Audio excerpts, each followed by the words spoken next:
Another way to convert color photos to black and white or grayscale is to use the RAW filter.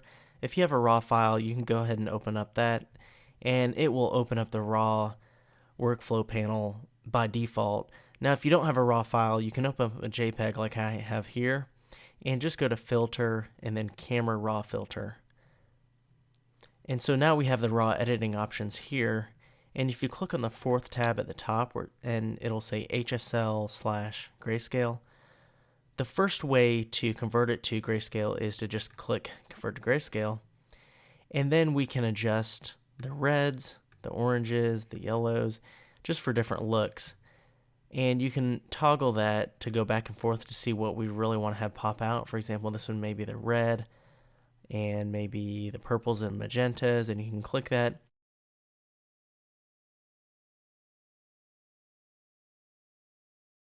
If you zoom in a little bit, you can really see, maybe not that much. You do Control or Command minus, zoom back out. A little bit of noise or grain is added if we overdo it. You can click Auto and it'll do what it thinks it should do. If you hit default, it's just 0 across the board. And then if we can move these left and right, you can go to the left, it'll make it darker. Right, it'll make it lighter.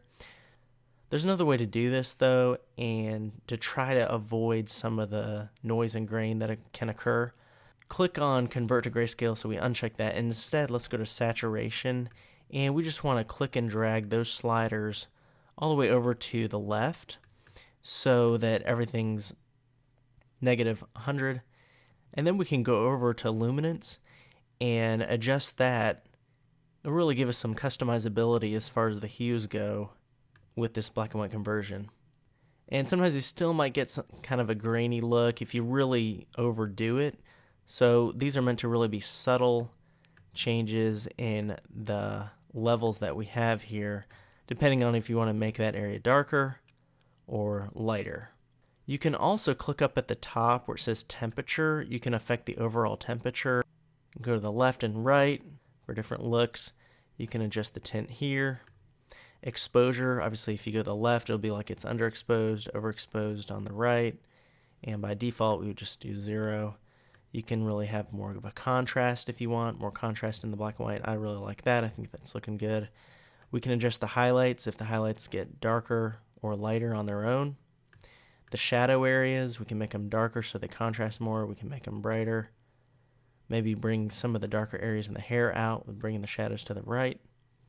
The whites and blacks as well. Clarity is pretty cool to work with. You can go to the right and see it makes it really pop out, this detail in the hair here. If we bring that to the right. So even though this isn't a color photo, we can really focus on the detail. And a lot of times I will focus on the detail more with the black and white than with the color, because we aren't really worried about the hues in the traditional sense. We're looking at the different tonal range and then the detail in the photo.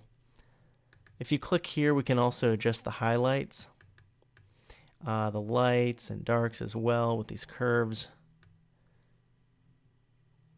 So we can really come up with something pretty cool looking, I think. Maybe that's a little bit too much. And then sharpening, right now it's at 0. If I bring it over to the right, it's going to pop that out even more. If you look in the detail in the hair, that really improved it. The problem is down here, add a little bit of noise or grain on the face. So down on where it says noise reduction, we can bring luminance up. And that will try to keep some of this, it keeps some of that texture there, but now it's really softened our skin down there where we had a little bit of grain from just sharpening a little bit too much, or something like that. If you go to split toning, you can choose a hue and bump up the saturation if you want to add a tone after the fact, but I like to add that in a separate layer. I'll show you in a second.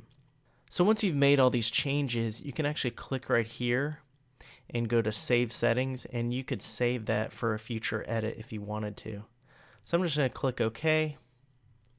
It's going to apply those raw filter changes to convert to the black and white, and there we go. Now some of these techniques like that one, and also some of the other ones, had an option where you could add a tone to the color after the fact. I actually suggest doing it after the fact in a new adjustment layer, instead of part of the original effect, because then we have more customizability on it.